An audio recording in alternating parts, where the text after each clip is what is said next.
እነዚህ ሁሉ የተሰበሰቡ አጀንዳዎቻችሁን አቀናጅታችሁ ወደ አንድ ለማምጣት የምትችሉት እንዴት ነው? ከትግራይ መሰባሰብ ግድ ነው የሚል አቋም አለን። ትግራይን ያላካተተ ሀገራዊ ምክክር ነው ተብሎ በይፋ ለመናገር ስለሚያስቸግር ሀሳብ ቅድሚያ ይሰጣል የሚባለው በምን መስፈርት ነው? እሱንስ እንዴት ነው የምትለዩት? ያሉትን በሙሉ ተቃዋሚ ፓርቲዎችም ቲፒኤልኤፍም ጨምሮ የትግራይ የአጀንዳ የማሰባሰብ ሁኔታ ምን ላይ ነው ያለው?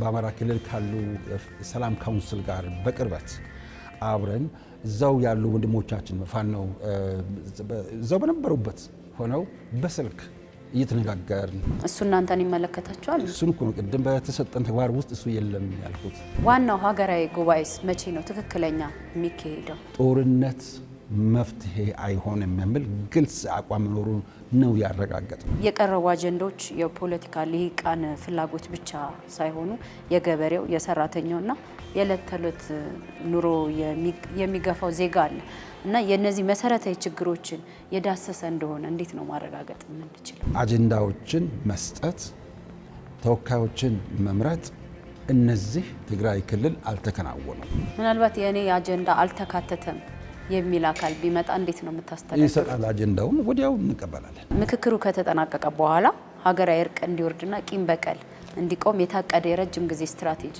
አላችሁ? የኢትዮጵያ ስም መቀየር አለበት። ጤና ይስጥልኝ ተመልካቾቻችን፣ ይህ ሳምንታዊ አጀንዳ የተሰኘው ፕሮግራማችን ነው።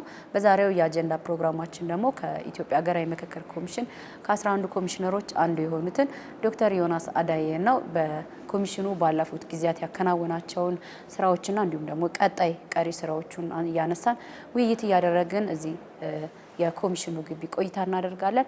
ፕሮግራሙን ወደ እናንተ በማዘጋጀትና በማቅረብ ከካሜራ ባለሙያዎች ጋር አብሬያችሁ ቆየው የእርሳሌም አለሙ ነኝ። አብራችሁን ቆዩ። ዶክተር ዮናስ አዳዬ ኮሚሽነር ፈቃደኛ ስለሆኑልን እጅግ በጣም አድርገን እናመሰግናለን። እኔም አመሰግናለሁ። መልካም እንግዲህ የኢትዮጵያ ሀገራዊ ምክክር ኮሚሽን ከተቋቋመበት ባለፉት 3 ዓመታት ለተሻገሩ ጊዜ በርካታ ስራዎችን በተለያዩ ክልሎች አጀንዳ የማሰባሰብ ስራዎችን አከናውናቸዋል። ከተለያዩ የህብረተሰብ ክፍሎች ጋርም እንደዚሁ የተለያዩ ውይይቶችን አከናውናቸዋል። ዲያስፖራውን በውጭ ሀገራት ጨምሮ ማለት ነውና እነዚህ ሁሉ የተሰበሰቡ አጀንዳዎቻችሁን አቀናጅታችሁ ወደ አንድ ለማምጣት የምትችሉት እንዴት ነው? እነዚህን አጀንዳዎች ዳያስፖራ ብቻ ሳይሆን ሀገር ውስጥ ካሉ ማህበራት ቡድኖች ብቻ ሳይሆን ግለሰቦችም ጭምር አሁን እዚህ የምታዩት ሳጥን ይታያል ብዬ አስባለሁ። እነዚያም ሀሳቦች በሙሉ አንድ ላይ መጥተው አንድ በአዋጁ መሰረት እጅግ መሰረታዊ ምክንያቶች ናቸው ተብሎ የሚታሰቡ የትኞቹ ናቸው የሚለውን እናወጣለን። ሁለት በውስጥ ደንባችን መሰረት በአሰራር ስርዓታችን መሰረት ለኢትዮጵያ ግጭቶች ዋና አንኳር ነጥቦች ናቸው ምክንያቶች ናቸው ተብሎ የታሰቡትን እነዚያን የመለየት ስርዓት ወይም ስትራቴጂ ወይም አካሄድ ስላለ በእነዚህ መሰረት ነው። ከዚያም የሌሎች ሀገሮች ልምድም ጭምር ያየናቸው ቀደም ሲል ያነበብናቸው በምርምር የደረስንባቸው እነዚያን እንደ ጋይድላይን እዛ ውስጥ በማስገባት ጋይድላይን ወይም እንደ መመሪያ እነሱ በመጠቀም በእነዚህ ከብዙ መቶ የሚቆጠሩ አጀንዳዎችን ሰብሰብ አድርገን በአዋጁ መሰረት ዋና ናቸው የኢትዮጵያን ችግሮች አድሬስ ማድረግ ወይም የኢትዮጵያን ችግሮች በሚገባ የሚገልጹ ከዚያም ችግሮችን መግለጽ ብቻ ሳይሆን መፍትሄውንም ጭምር ጠቋሚ ሊሆኑ ይችላሉ የተባሉትን በዚያው ስርዓት መሰረት በዚያው ስነ ዘዴ መሰረት በአሁኑ ሰዓት በእርግጥም እየለየን እንገኛለን። የትኛው ሀሳብ ቅድሚያ ይሰጣል የሚባለው በምን መስፈርት ነው? እሱንስ እንዴት ነው የምትለዩት? የመለያ መለኪያችን የመጀመሪያው አዋጁ ነው። በአዋጁ ላይ እጅግ መሰረታዊ የሆኑ ህዝባችን እንዳይስማማ ያደረጉ መዋቅራዊ የሆኑ ችግሮችን መቅረፍ የሚችል አጀንዳ ይለዋል። የትኞቹ ናቸው እነዚህ? ደግሞ አሁን መለያችን ዋና ተብሎ የሚጠራው አዋጁ ነው። በአዋጁም ላይ ቅድም እንዳልኩት መሰረታዊ የሚባሉትን መለየት ነው። በጣም ብዙ የቀረቡ አሉ። ግማሾቹ አስተዳደራዊ ናቸው፣ ግማሾቹ እንደውም የአካባቢ ናቸው። እኛው ግን ሀገራዊ ሆነው ለምሳሌ አንዱ በተደጋጋሚ ሲቀርብ የነበረው ከህገ መንግስቱ ጋር የተያያዘ ነው። እንደ አንድ ምሳሌ የማነሳው በየጊዜው የተነሳው አንዱ እሱ ነው። ስለዚህ የኛ መለኪያችን መስፈርት ተብሎ የሚወሰደው የመጀመሪያው አዋጁ፣ ሁለተኛው የውስጥ አሰራራችን፣ ሶስተኛው ስነ ዘዴ ከሌሎችም ሀገሮች ያገኘናቸውን አንድ ላይ ቀምረን ነው እነዚህ በመጠቀም ነው እንደ መለኪያ የምንጠቀመው አጀንዳውን ለመለየት። የትግራይ የአጀንዳ የማሰባሰብ ሁኔታ ምን ላይ ነው ያለው? በሌሎች ክልሎች ያደረግናቸውን ሂደቶች ተከትለን የማሰባሰቡ አጀንዳ ሙሉ በሙሉ አልተሰባሰበም ተብሎ ሊታይ ይችል ይሆናል። ነገር ግን በትግራይ የቅድመ ምክክር አካሂደናል። ቅድመ ምክክር ለምክክር መዘጋጀት አመራሮችን፣ ሲቪል ማህበራትን፣ የዩኒቨርሲቲ ምሁራንን፣ የፖለቲካ ፓርቲዎችን ያሉትን በሙሉ ተቃዋሚ ፓርቲዎችም ቲፒኤልኤፍ ጨምሮ ሁሉንም አነጋግረናቸው ከነሱ ጋር ቅድመ ምክክር አድርገናል። ቅድመ ምክክሩ ለኛ ብዙ ነገሮችን የሚጠቁም ነው። አስቻይ ሁኔታዎች፣ ለምሳሌ ህዝቡ ምን ያህል ዝግጁ እንደሆነ ይህንን በሚዲያ በሁሉም የተናገርኩትን ተጨባጭ የሆነ መሬት ላይ ያለው ፋክት በጣም ህዝቡ ለምክክሩ ዝግጁ መሆኑን ጭምር አይተናል። እነዚህ ቅድመ ምክክሮች ተካሂደዋል። ዋናው የምክክር ስራ ለምሳሌ አጀንዳዎችን መስጠት፣ ተወካዮችን መምረጥ፣ እነዚህ ትግራይ ክልል አልተከናወኑም። ስለዚህ ለነሱም ደግሞ እዛው ሄደን ብቻ ሳይሆን ሌላ መንገድስ ሊኖር አይችልም ወይ? አሁን እሱን እየተመካከርን እንገኛለን። የኛ መሰረት ሀሳብ ከትግራይ መሰባሰብ ግድ ነው የሚል አቋም አለን። ትግራይን ያላካተተ ሀገራዊ ምክክር ነው ተብሎ በይፋ ለመናገር ስለሚያስቸግር አንዱን የኢትዮጵያን ክልል ትተው ሌላውን ብቻ የሚያካትት እሱ ብቻ ላይ ፎከስ የሚያደርግ ትኩረት የሚያደርግ ከሆነ የተሟላ ሊባል አይችልም።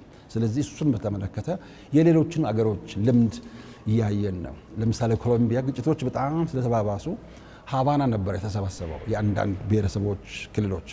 ሌላው ጋር ኦታዋ ወይም ካናዳ ነበር የተሰባሰበው። እንደዚሁም ኖርዌይ ነበር የተሰባሰበው። ስለዚህ በየቦታው ያሉ ልምዶችን ከየቦታው እያየን የሚያስከደንን መንገድ ህዝባችን መወከሉን፣ የህዝባችን ድምፅ መሰማቱን፣ የትግራይ ህዝብ ድምፅ መሰማቱን ቦታ በኢትዮጵያ ፖለቲካ እድል ወመጻኢ እድሉ ላይ የመወሰን ስልጣናቸው እዛም ውስጥ የተካተተ መሆኑን ማረጋገጥ ስራ የኛ ስለሆነ እሱን በአሁኑ ሰዓት እየሰራን እንገኛለን። ኢየሩሳሌም መልካም። ምናልባት እንቅፋት እየሆነባቸው ያለው ጠቅላላ አድርጋችሁ በትግራይ ያለውን እንዳታከናውኑ እንቅፋታችሁ ወይም ተግዳሮታችሁ ምንድን ነው? በጣም እንደምታውቂው እንቅፋት የሚሆኑ ወይም ተግዳሮት የሚሆኑት ነገሮች ብዙውን ጊዜ ቀደም ሲል የፕሪቶሪያ ስምምነት ተብሎ የሚታወቀው በፌደራል መንግስትና በቲፒኤልኤፍ መካከል በተካሄደው ግጭት ያ ወደ ስራ አልወረደም፣ አልደረሰም። ስደተኞች ወደ ቤታቸው አልተመለሱም።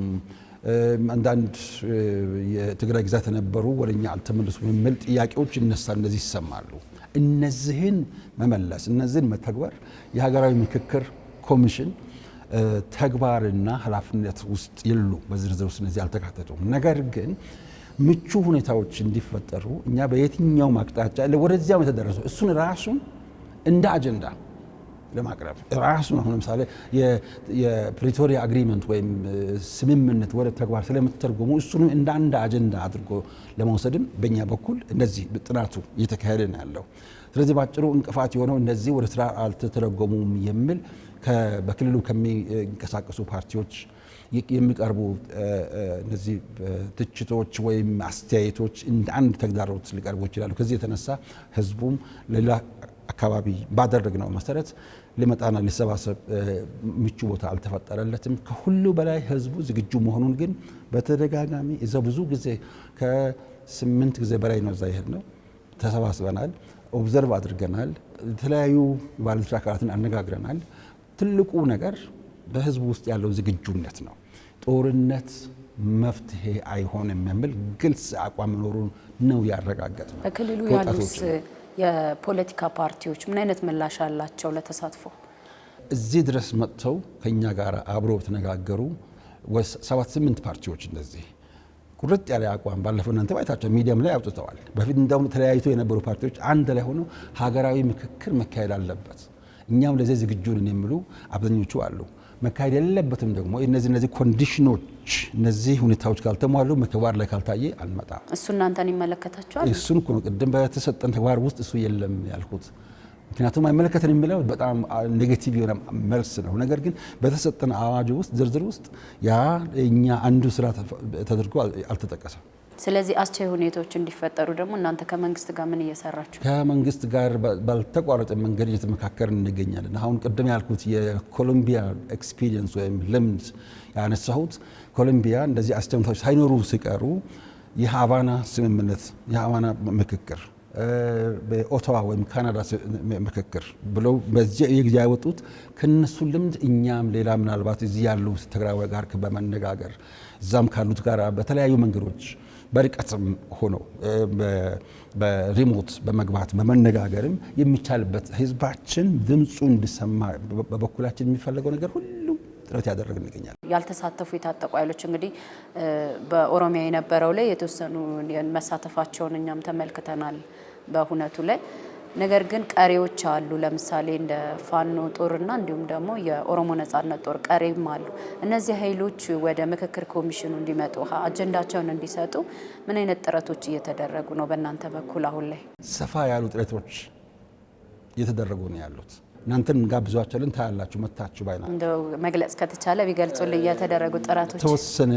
ኦኬ ለምሳሌ በአማራ ክልል ካሉ ሰላም ካውንስል ጋር በቅርበት አብረን እዛው ያሉ ወንድሞቻችን ፋኖ እዛው በነበሩበት ሆነው በስልክ እየተነጋገርን በእነሱም ውስጥ መሰረታዊ የሆነ አግሪመንት ስምምነት አጀንዳ ለመስጠት በምክክር ኮሚሽኑ እምነትም እንዳለ ችግሮቻችን በንግግር ይፈቱ የሚል እምነት እንዳላቸውም ጭምር ከነሱ በደንብ አድርገን በግል የሰማዋቸው ከዛ በኋላ ለኮሚሽኑ እንደዚህ አቅርበን ያ መልካም ነገር አለ።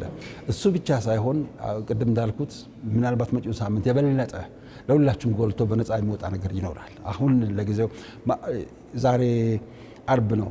ለምሳሌ መጪው ሳምንት አርብ ቢጠየቅ ኖሮ መልስ የተለየ ነበር የሚሆነው። ስለዚህ በአጭሩ ግን ብዙ ተስፋ ብሩህ ተስፋ አለ። በተመሳሳይ በኦሮሚያ ክልል እንደዚህ ተስፋዎች በጣም አሉ። በመሬት ላይም እንደዚህ የህዝቡን ህይወት እያየን ያለ ነው ተስፋውን።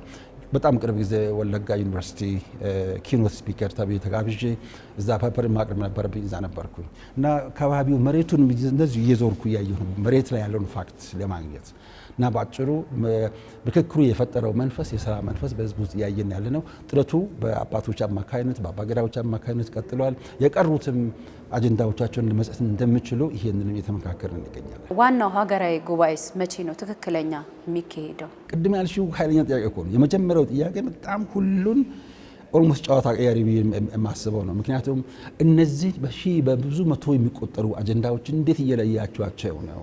እንዴት ነው እነዚያን ቅደም ተከተል ያሳዛቸው ነው? ምክንያቱም እጅግ ሰፊ ኢሹዎች ስላሉ ያልሽው ትልቅ መሰረታዊ ነገር ነው እና እሱ ኤክስፐርትን የሚጠይቅ እውቀትን የሚጠይቅ እንደገና በውስጣችን ብዙ መነታረክን መመካከርን እንደገና ሌሎች ሀገሮችን ልምድ ማየትን ሜቶዶሎጂን እንደገና የኛ ሜቶዶሎጂ ማለት ስነ ዘዴያችን እንደገና እንድንፈትሽ የሚያደርግ እና ትልቅ ነፍስን የሚፈትን ስራ ነው። ስለዚህ እሱ መስመር እንደያዘ ለህዝባችን ደግሞ ይፋ እናደርጋለን። በዚሁ ጉባኤ ላይ ግን የሚመረጡ ተወካዮችን ፍትሐዊነታቸውን እንዴት ማረጋገጥ ይቻላል? ፍትሐዊነታቸውን ማረጋገጫ መንገድ እጅግ ብዙ ነው። ትልቁ አካታችነት ነው። የምንመርጥ እኛ አይደለንም፣ ህዝቡ ራሱ ነው የሚመርጠው። እነማን ናቸው በዛ ውስጥ ያሉ መራጮቹ? ፖለቲካ ፓርቲዎች፣ በተለይም ተፎካካሪ ፖለቲካ ፓርቲዎች፣ ገዢው፣ እንደገና የሃይማኖት መሪዎች፣ የመንግስት ተወካዮች፣ የህዝብ ተወካዮች፣ የሲቪክ ማህበራት ተወካዮች፣ ምሁራን፣ እነዚህ በተሰባጠሩበት አንድ ላይ ባሉበት ስለሆነ ፍትሐዊነቱ ለህዝብ ግልጽ ስለሆነ አካታችነቱ፣ ግልጸኝነቱ እነዚህ ናቸው ለፍትሐዊነት ሂደት በአዋጁ መሰረት መከናወኑን ቴስት የምናደርግበት መንገድ። አጀንዳዎች ተጨምቀው ይመጣሉ። እነዚህ አጀንዳዎች ደግሞ ውሳኔ በመንግስት አግኝተው ተግባራዊ እንዲሆኑ ምን አይነት ህጋዊ መሰረት ይኖራል? ህጋዊ መሰረቱን የሚያወጡት የህግ ተቋሞች ናቸው። እኛ ግን በተሰጠን ስልጣን እና ተግባር የህግ ዋስትናውስ? ዋስትናዎችም አሉ። ዋስትናው የተሰጠን በተወካዮች ምክር ቤት የተሰጠን ኃላፊነት ህዝብን አመካክረን እኛ ምክረ ሀሳብን ማቅረብ ነው ስራችን። የመጣውን ሬኮሜንዴሽን በእንግሊዝኛ የምንለው እነዚያን ሌሎች ሀገሮች ያካሄዱትም እንደዛ ነው።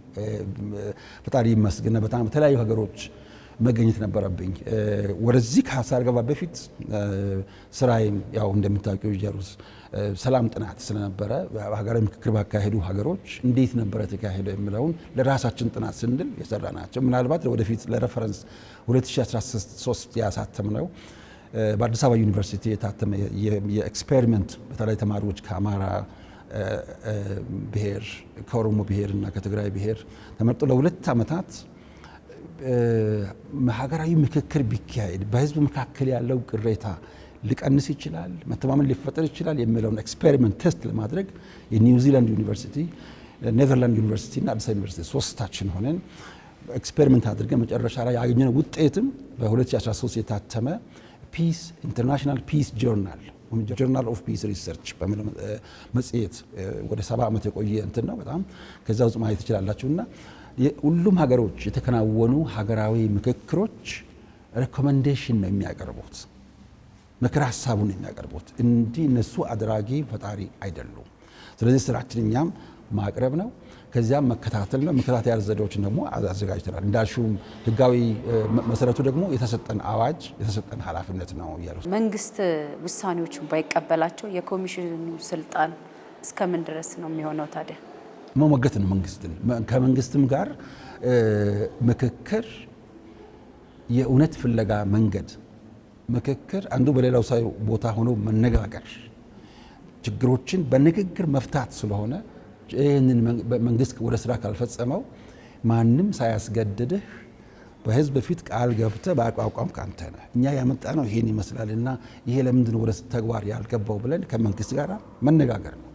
ይሄ ነው ምክክር ነው። ለምክክሩ ውጤት መልስ የሚሆነው መፍትሄውም ራሱ ምክክር ነው። ኮሚሽኑ በየጊዜው የሚሰራቸው ስራዎች አሉ። ከዚህ በፊት ያከናወናቸው ስራዎች አሉ። አሁን ደግሞ ቀሪ ስራዎች አሉ።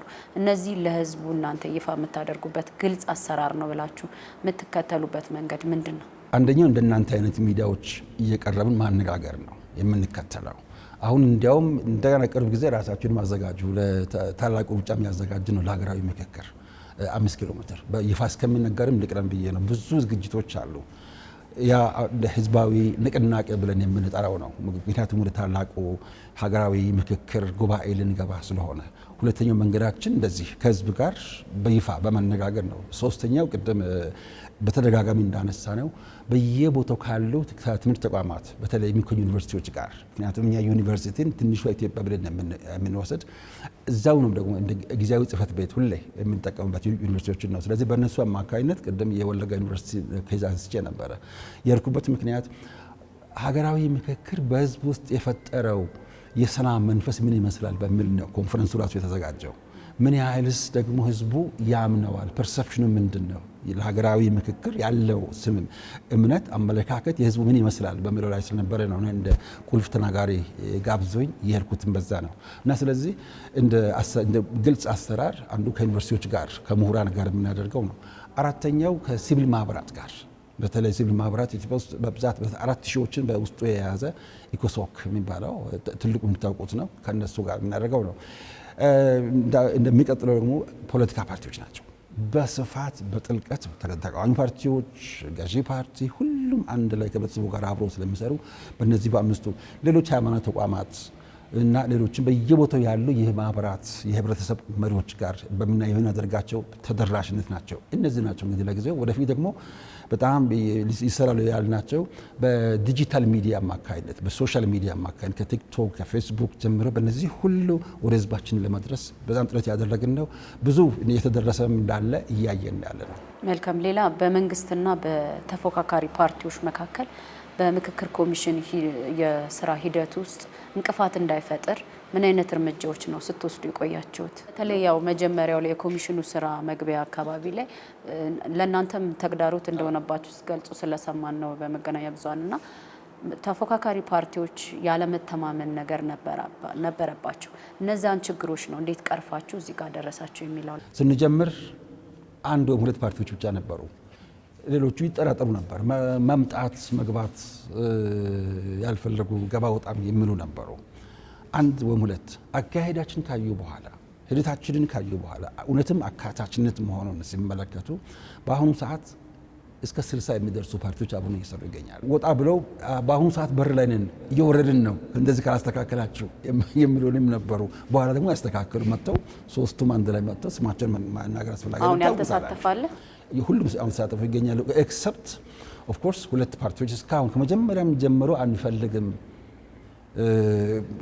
ጥሉ ከኛ ጋራ ሳይሆን በአጠቃላይ ከመንግስትም ጋራ ስለነበረ ኦፌኮና ኦኤልኤፍ ለምሳሌ እስካሁን ድረስ አልተሳተፉም። 2-3 ጊዜ ደብዳቤ ጽፈናል። ኮፒዎቹ እኔ ቢሮ አሉ። ቢሮ ቢሆን አሳያቸው ነበር። ጥያቄዎቻቸው ምንድን ናቸው? ጥያቄዎቻቸው ቀጥታ ከመንግስት ጋር የተያያዙ ናቸው። አመራረጡም እንደዚህ እዚህ ላይ በጣም ለህዝባችን ለተመልካች አድማጭም ግልጽ እንደሆነ 2 ነጥቦች። የመጀመሪያው ነጥብ ለምሳሌ መንግስትን ራሱ ጥያቄ ውስጥ የሚከቱ አሉ።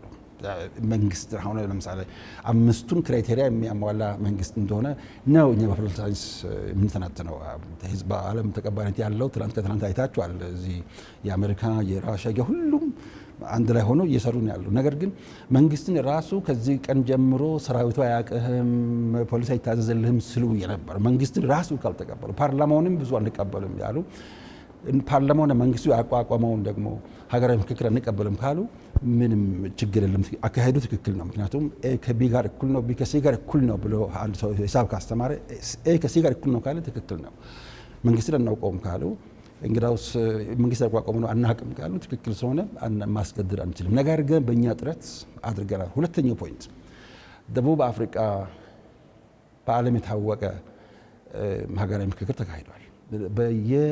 የትኛውም የዓለም ክፍል ስለ ሀገራዊ ምክክር ሲነሳ ደቡብ አፍሪካ ይነሳል። እንደ ምሳሌ ነጭና ጥቁር አንድ ላይ መምጣት መቻሉ የአፓርታይድ ስርዓት ያንን ሁሉ ጥሰው መጥተው አንድ ላይ ጥምር መንግስት አንድ ተቋቁሞ በአሁኑ ሰዓት ሀገርን እየመራ ያለው መንደር የምናውቀው ነው።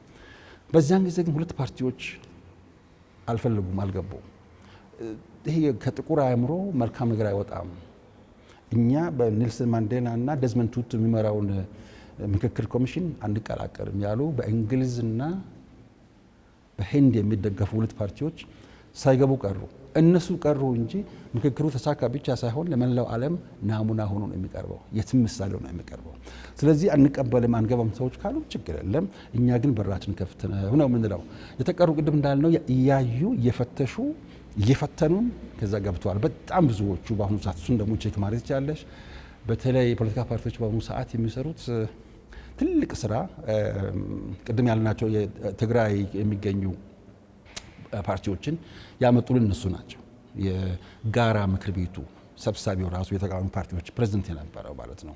ቀደም ሲልም ደግሞ እንደዚህ ሰብሳቢ የነበሩ አቶ ክቡር አቶ ደስታ ድንቃ ሌሎችም እንደዚህ በስፋት ከምክክሩ ጋር ከሀገራዊ ምክክር ጋር በቅርበት የሚያዋጣን ምክክር ነው፣ ዘመኑ ራሱ ምክክር ነው ብለው ነቅተው አብሮ የሚሰሩ አሉ። ስለዚህ አብዛኛው ሰው እየሰራ ስላለ አንድ 2 ካልገባ ስለዚህ እኛ ሁሉንም ነው የምንፈልገው አካታች እንደሆነ ነው። ካልፈልጉ ግን ፍላጎታቸው ነው ማክበር፣ አለመፈለግም መብት ስለሆነ እነሱም ባሉበት ማክበር ነው። ኢየሩሳሌም ተመልካቾቻችን እየተከታተላችሁት የሚገኘው ሳምንታዊ አጀንዳ የተሰኘው ፕሮግራማችን ነው። በዛሬው የአጀንዳ ፕሮግራማችን ደግሞ በኢትዮጵያ ሀገራዊ ምክክር ኮሚሽን ከ11 ኮሚሽነሮች አንዱ የሆኑትን ዶክተር ዮናስ አዳዬን ነው እዚህ በኮሚሽኑ ቀሪ ስራዎችና ከዚህ በፊት የነበሩ ክንውኖችን እያነሳን ቆይታ እያደረግን ያለ ነው። አብራችን ቆዩ። ከዚህ ቀደም በነበረ በትግራይም በሰሜኑ ጦርነትም እንዲሁም ደግሞ በተለያዩ ክልሎች አካባቢ ግጭቶች ነበሩ። ከዚህ ጋር ተያይዞ የተፈናቀሉ ዜጎች አሉ። እንዲሁም ደግሞ ከጎረቤት ሱዳንም ተፈናቅለው ወደ ሀገራቸው የተመለሱ ኢትዮጵያውያኖች አሉ። እነዚህም በግጭት ምክንያት ከቤት ንብረታቸው የተፈናቀሉ ዜጎችን በኮሚሽኑ ምክክር ሂደት ውስጥ መካተቱን እንዴት ማረጋገጥ እንችላለን? የተሰበሰቡ አጀንዳዎቻችንን ገብቶ በማየት ማረጋገጥ ይቻላል። እናንተ አሳትፋችኋቸዋል? ተፈናቃዮችን በየቦታው ስንሄድ ተፈናቃይ እንደ አንድ ማህበረሰብ ሴቶች የምንለው ወጣቶች የምንለው አለ፣ የሀገር ውስጥ ተፈናቃዮች ብለን እነዚህ ተፈናቃዮች በሚል ደግሞ አንዳንድ ቦታ ከሙያቸው የተነሳ የተገለሉ ለምሳሌ ሸክላ ሰሪ በተለያዩ ባህላዊ እነዚያን ደግሞ እነዚህ የተገለሉ ማህበረሰብ ክፍሎች ብለን እንደ አንድ ካቴጎሪ በመስጠት ለእያንዳንዱ ሁሉም ኢትዮጵያዊ በዚህ ጉዳይ ላይ ድምፅ እንዲኖረው አድርገናል። ዓለም አቀፍ ተቋማት በምክክር ሂደት ውስጥ የነበራቸው ሚና በገንዘብ ድጋፍ፣ በቴክኒክ ወይስ ሀሳብ በመስጠት? በየትኛው ነው ሲሳተፉ የቆዩት ማለት እንችላለን? በሁሉም ነው። በቴክኒክ አንዳንድ ጊዜ አሰራሮችን በማካፈል ለምሳሌ ቅድም ያልኩት የኮሎምቢያን የምክክር ሂደት በተመለከተ፣ የቱኒዚያን ምክክር ሂደት በተመለከተ፣ የየመንን ምክክር በተመለከተ የየሀገሮቹን አምባሳደሮች እዛ የነበሩ ሰዎች እዚህ ቀጥታ ጠርተናቸው ከነሱ እንሰማ ነበረ። በገንዘብ በዩኤንዲፒ አማካይነት የተለያዩ ሀገሮች የአውሮፓ፣ የአሜሪካ የተለያዩ ሀገሮች አንድ ላይ ለኢትዮጵያ ሀገራዊ ምክክር የሚለውን ለእኛ ቀጥታ ገንዘብ እንዲሰጡ አንፈልግም። በዩኤንዲፒ ከኢትዮጵያ ገንዘብ ሚኒስቴር ጋር በአንድ ቋጠሮ ውስጥ እዛው ገብተው ከዚያ እኛ ደግሞ ለገንዘብ ሚኒስቴር ጠይቀን ስራችንን ይህን ይመስላል፣ ለዚህ ስራ ይህን እንፈልጋለን ብለን በዚያው መሰረት በግልጽነት እናገኛለን። ስለዚህ በሀሳብም በገንዘብም ያግዙናል። ምክንያቱም የኢትዮጵያ ሰላም የመላው ሀገር ሰላም ነው። 130-140 ሚሊዮን ህዝብ በግጭት ምክንያት ቢበተን መላው ዓለም ነው የሚናወጠው። ስለዚህ እያንዳንዱ ሀገር ኢትዮጵያን የሚያግዝበት የራሱ ምክንያትም አለው። ወደዛ በመሄድ ስደተኛው የነሱን ስራ መሻማት የለበትም። ከዚህ የተነሳ ነው አሁን ትራምፕ አዲስ ፖሊሲ ወጥተው በሚኒሶታ የምናየው ትርምስ። ስለዚህ ያን አስቀድሞ ለመከላከል ሀገሮች በያሉበት አካባቢ መረዳት አለባቸው። ስለዚህ ያ ለእነሱም ትልቅ አስተዋጽኦ ስላለው እነሱም ይህን በሚገባ በንቃት ስለሚያውቁ ከኛ ጋር በመተባበር ላይ ይገኛሉ። ምናልባት እነዚህ ዓለም አቀፍ ተቋማት በታዛቢነት በገንዘብ ድጋፍ በማድረግ እንዲሁም ደግሞ ቴክኒካል ድጋፎችን ስላደረጉ እናንተ ላይ ጫና ለማድረግ ያደረጉትስ ነገር አለ? ምን አይነት ጫናዎችስ ደርሰውባቸዋል? ምንም አይነት ጫና አልደረሰብን። ምንም አይነት ጫና ወደ አንድ አባባል ስላለ ነው እሱን ወደ አማርኛ እየተረጎምኩት ነው። ለአዝማሪው የሚከፍል ዜማውንና ግጥሙን ራሱ ይመርጣል ነው የሚባለው። የሚከፍል ከፋይ ሰው ስለሆነ ስለዚህ ቀጥታ እኛ እንዲከፈል ምንም የኢትዮጵያ መንግስት የሚከፍለን ካስፈለገም ከኢትዮጵያ ሕዝብ ከእናንተም ጭምር ልክ ታላቁን ግድብ አብረን እንደሰራን ሁሉ ኢትዮጵያ ሀገራዊ ምክክር ማካሄድ ህዝብ ማለት ከዓለም አቀፍ ተቋማት ማለት ነው ገብቶኛል። ስለዚህ ከዓለም አቀፍ ተቋማት የምናገኘው ማንኛውም ገንዘብ በዩኤንዲፒ አማካይነት በኢትዮጵያ ገንዘብ ሚኒስቴር አማካይነት እንጂ ለእኛ ቀጥታ ከየትም አይገባም። ነገር ግን እዛው ስለሚያግዙ እንደ ፓርትነርስ እንደ ባለድርሻ አካላት የምናያቸው ይተባበራሉ። ይህንን ሁሉ ስራው ስታከናውኑ ባለፉት 3 ዓመታት ለተሻገሩ ጊዜ ነገሮች አልጋ ባልጋ ሊሆኑላቸው አይችሉም። ምን ነበር እንደው መሰረታዊ ፈተናዎች ነበሩን የምትሉት? የለም ካላችሁ አጠራጣሪ ስለሚሆን ይኖራል ብለን እናስባለን። ስለዚህ ምንድናቸው ፈተናዎቻችሁ? እኛ በ3 ደረጃ የሚከፈል ፈተና ነው ያጋጠመን። የመጀመሪያው በሀሳብ ደረጃ ያለው ፈተና ነው። አይሆንም፣ አይቻልም፣ አይደረግም፣ ገና ሳይደርስ የሞተ ነው፣ እንዲህ ሆኗል። ኢትዮጵያ ባህል ጦርነት እንጂ ምክክር ስላይደለ ውሸት ነው። ከፓርቲ ጋር ለኢትዮጵያ አገዛዝ ጊዜውን ለማራዘም የተቋቋመ ነው እንጂ ነፃ ያልሆነ ብዙ አይነት የሀሳብ ደረጃ። ሁለተኛው ቃላት ደረጃ በሚዲያዎች አሁን እጅግ በጣም ነው የቀነሰው። ፕሮሰሳችን ካዩ በኋላ ለምሳሌ ወደ አማራ ክልል ለምክክር ስንል ልትገቡ አትችሉም፣ አይሆንም፣ አይደረግም። እዛ ጎንደር መካከለኛው ጎንደር እዛው ከተማ ውስጥ እያስተባበርን እያለ ተገደሉ፣ ታሰሩ። በጣም በህዝቡ ውስጥ ያልሆኑ ነገሮች በማውራት ባህር ዳር እዛው እኛ እያስተባበርን ባህር ዳር ዩኒቨርሲቲ ስቴዲየም ቦምብ ፈንድቶ ህዝቡ አልቋል። ኮሚሽነሮች ምንለው እዛው ሆነን ከዛ ሚዲያዎችን ጠርተን አናገርን። እነዚህ በቃላት ደረጃ የሚወረወሩ ተግዳሮቶች። ሶስተኛው በየቦታው አንዳንድ ቦታ ለምሳሌ በአማራ ክልል ሰዎችን እንደፈለግን ለማምጣት በአንዳንድ ቦታ የተቸገረበት ጊዜ ነበረ። ታጅቦ ነው የሚመጡት፣ ምክንያቱም ግጭቶች ስለነበሩ። ስለዚህ እነዚህ ሶስቱ በቃላት በሀሳብ ደረጃ በቃላት ደረጃ በድርጊት ደረጃ የሚፈጸሙ የሚታዩ ግጭቶች፣ ተግዳሮቶች እነዚህ ነበሩ። እነዚህ አይነት እንዴት ነው የፈታናቸው?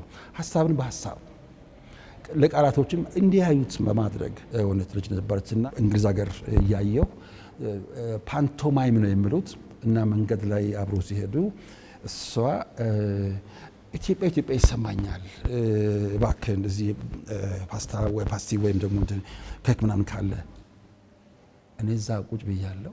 ኢትዮጵያ ኢትዮጵያ ይሰማኛል፣ ርቦኛል ማለት ነው። አም ስታርቪንግ ማለት ነው። ይሄንን ኢሜጅ መቀየር የምንችለው ስንመካከር፣ ከግጭት ስንወጣ። ይህንን አሁን ተረድተው በሚቀጥለው ሳምንት እንደምታያቸው እዛ ታጥቆ የነበሩ በብዛት እዚህ አብረን የምናገኛቸው ይሆናልና በአጭሩ እነዚህን የፈታናቸው ህዝብን በሚዲያ በማቅረብ በማሳመን በመነጋገር ጥሪ በተከታታይ እያደረግን በተለይ በሲኤንኤን ብዙ ጊዜ ቀርቤ ነበር፣ በቢቢሲ እንደዚህ ቀርቤ ነበር፣ አርቲ ራሽያ ቱዴይ በዛው ቴሌቪዥን ከውጭ ማለት ነው። በተለያዩ ኮንፈረንሶች እንገናኝ ሲጠይቁኝ እዛው ከጥሪም ስናደርግ ነበረ። ስለዚህ ጥሪያችን አምላክ ይባርካቸውና ተቀብለው ያው በሚቀጥለው ሳምንት የምናያቸው ብዙ ነገሮች ይኖራሉ ብዬ አስባለሁ፣ አምናለሁ። በአጭሩ እነዚህን ችግሮች የፈታነው በንግግር ምክክርን በምክክር ነው። ይሄ ከሀገር ውስጥ ነው። ከውጭስ ምን ነበር የገጠማችሁ? ከውጭ እውነት ለመናገር እምብዛም አይደለም። እውነት ለመናገር አንዳንድ በማህበራዊ ትስስር ገጾች የታዩ ነገሮች አሉ። ምክንያቱም ውስጥ የነበረውን ምንጊዜም የውስጥ ቅራኔ ነው ታሪክ የሚቀይረው አደገኛው። የውጭው ብዙውን ጊዜ አነስ ያለ ነው። ለምሳሌ ወደ ደቡብ አፍሪካ በድንበት ጊዜ ምንም አይነት መተባበር ነው የነበረው። እዛ የነበረው የአማራ ፋኖ ወዳጆቻችን ከዛ መጡ፣ በአይናቸው አዩ፣ ተነጋገርን፣ ተጨባበጥን። ከዚያ እናንተ አጀንዳ ካላችሁ ቆሞ አዩ ብዙ ነገሮችን ተመልሰው ከዛ በኋላ ሄዱ። ወደ ሰሜን አሜሪካ ስንሄድ ወደ ዋሽንግተን ዲሲማ አይገባም፣ ይሄ እኛ ሰፈር ነው። እንደ ሰፈር ኢትዮጵያውያን ናችሁ እናንተ ኑ ወደዚህ።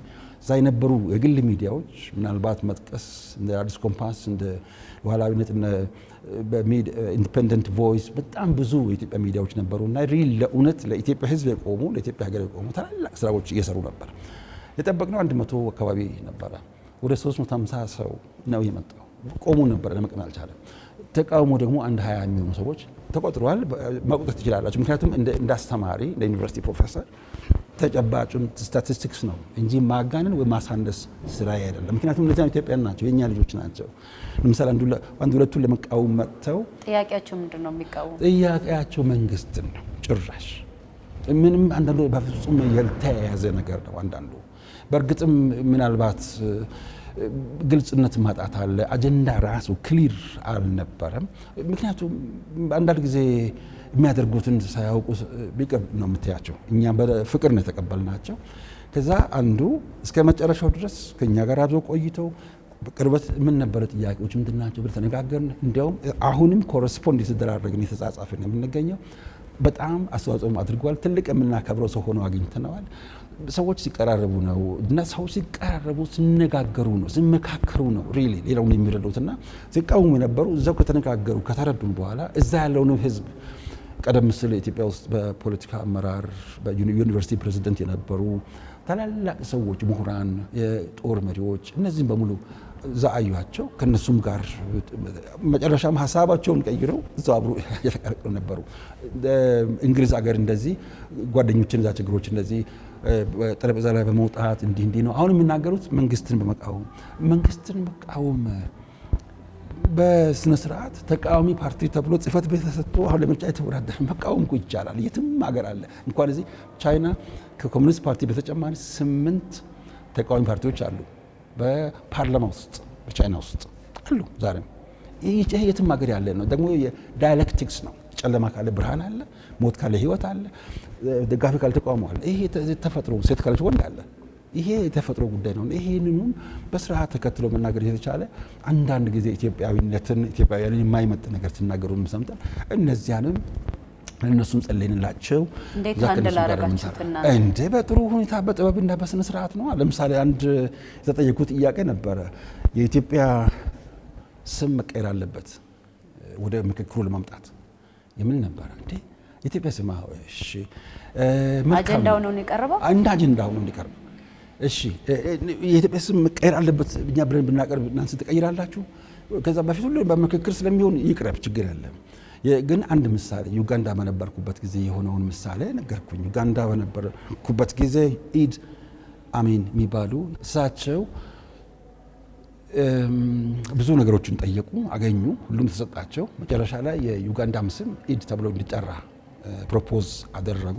የተጨባጭ የሆነውን እንግዲህ ከዛው ሁኜ የሰማሁት ነው። ከዩጋንዳ ካምፓላ ሁኜ ነው የሰማሁት እና እዛው እንደናንተ እንደነሱ ወንድሞቻችን ጭምር እንደ ኢትዮጵያ ሕዝብም ዩጋንዳ ሕዝብ በተለይ ሚኒስትሮች ተሰባሰቡና የተባበሩት መንግስታት ድርጅት አባል የሆነች ሀገር ስሟ ሳይፕረስ ይባላል እና የሳይፕረስ ስም የሀገር ስም ሲባል ሳይፕረስ ይላሉ።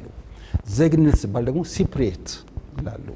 ስለዚህ አሁን የሀገር ስም ሲባል ኢድ ይባልና ዜግነት ሲባል ኢዲየት ይባል ነው። ስለዚህ መላው ዩጋንዳዊ ኢዲየት ሊባል ነው የተከበሩ። እንዲያው ይህንን ነገር እሳቸውም ምክራቸውን ተቀብለው በምክክር የተሰጠውን መልስ እዛው የነበረው ሰውዬው ጥያቄውን አነሳ። አሁን ስንመካከር ብዙ ነገር ሊወጣ እንደሚችል ሲረዱ ሰዎች ይመለሳሉ፣ አቅላቸው ወደ ሰላማቸው ይመለሳሉና እነዚያን በሙሉ በፍቅር ነው። ስለዚህ ኢትዮጵያ የሚለው ስሙ ይቀየር የሚለው ቡድን አለ። ሌላ ደግሞ አይቀየር ደግሞ የሚል ቡድን ተፈጠረ። ወዲያ እነሱ ራሳቸው በቃ እሺ ሀሳብን አንስቻለሁ እዛው ራሱ ሰዎች ሲነጋገሩ ነው ጥበብን ሲያገኙ ነውና ሁልጊዜ እውነትን በፍቅር መናገር የህይወት መሰረት ነው ብዬ አስባለሁ። እውነትን ሳያስቀይሙ ሌላውንም የነሱንም በማክበር ከዛ እውነትን በፍቅር መናገሩ ተገቢ መሆኑን ያየነው። ባጭሩ ስንመካከር እንደዚህ ማለት ችግሮች ይፈጠራሉ። አንዳንድ እጅግ አስደናቂ ጥያቄዎችም አሉ። ኢትዮጵያ የምትባል ሀገር ካለች ድረስ አልመጣ የሚሉትን አንድ ቀን ትመጣ ይሆናል፣ ማን ያውቃል። ግን የያዝከው ፓስፖርት ምን ይሁን እሱን አትጠይቀኝም። እሺ አመሰግናለሁ። መልካም። በአውሮፓና በአረብ ሀገራት የነበራችሁ እንዴት ነበር? አረብ ሀገራት መካከለኛው ምስራቅ በአጠቃላይ በጣም ሰላማዊ ነበር። ልክ እንደ ደቡብ አፍሪካ እጅግ በጣም የተሳካ ነበር። በአውሮፓስ? አውሮፓ እንደዚህ ቅድም ያልኩት በተለይ እንግሊዝ አገር እኔ እዛ አልነበርኩም። እዛ የነበሩ ኮሚሽነሮች ነበሩ። እንደዚህ መፈክር እንዳሰሙ ተቃውሞችን እንደገለጹ በኋላ ግን እነዚያም በሰላማዊ መንገድ ማንም ሳይታሰር ሳይቆስል ሳይገደል በሰላም መጠናቀቁ ነው የሰማው። የቀረቡ አጀንዳዎች የፖለቲካ ልሂቃን ፍላጎት ብቻ ሳይሆኑ የገበሬው የሰራተኛውና የዕለት ተዕለት ኑሮ የሚገፋው ዜጋ አለ እና የነዚህ መሰረታዊ ችግሮችን የዳሰሰ እንደሆነ እንዴት ነው ማረጋገጥ የምንችለው? የልሂቃን ብቻ አለመሆኑ ማለት ነው። የልሂቃን ብቻ አለመሆኑን ማረጋገጫ መንገዱ እኛ ቀደም ብለን ለህዝብ እናሳውቃለን። አስቀድመን ምክክሩ ሳይጀመር በፊት ከህዝብ የመጣ መሆኑን እውነትም የኔም አጀንዳ ተጠቃሏል፣ እውነትም አለበት፣ የኔ ያልተካተተ በሚል ቅሬታ ካለ ጊዜ አለ መጥቶ የሚያስተካክልበት የሚናገሩበት። ስለዚህ ይሄንን ሂደት በመከተል አስቀድመን ለህዝባችን ግልጽ እናደርጋለን። እኛ እርግጠኞች ነን ሁሉም ቅድም እንዳልነው ስቴክሆልደርስ ባለድርሻ አካላት በተገኙበት ነው አጀንዳ የተሰበሰበው። የእያንዳንዱ የልሂቃን ብቻ አይደለም። እንዲያውም ልሂቃን ቀርተናኛ፣ ምክንያቱም አካሄዳችሁ ከታች ወደ ላይ ህዝብን መሰረት ያደረገ ስለሆነ ምሁራንን በደንብ አረካታችሁ ሲባል ደግሞ እነሱም ከጨመሩ በኋላ የሁሉም አንድ ላይ እነዚያን በዝርዝር ለሚዲያ እናሳውቃለን። ክሮስ ቼክ አድርጎ ህዝባችን ማየት መጠየቅ የሚችለው ምናልባት የኔ አጀንዳ አልተካተተም የሚል አካል ቢመጣ እንዴት ነው የምታስተዳድሩት? ይሰጣል፣ አጀንዳውን ወዲያው እንቀበላለን። ስለዚህ እድል አለ ተጨማሪ እድል በሚገባ። መልካም። ምክክሩ ከተጠናቀቀ በኋላ ሀገራዊ እርቅ እንዲወርድና ቂም በቀል እንዲቆም የታቀደ የረጅም ጊዜ ስትራቴጂ አላችሁ? አለን። ምንድነው? ሀገራዊ ምክክርን በትምህርት ካሪኩለም ውስጥ ማስገባት።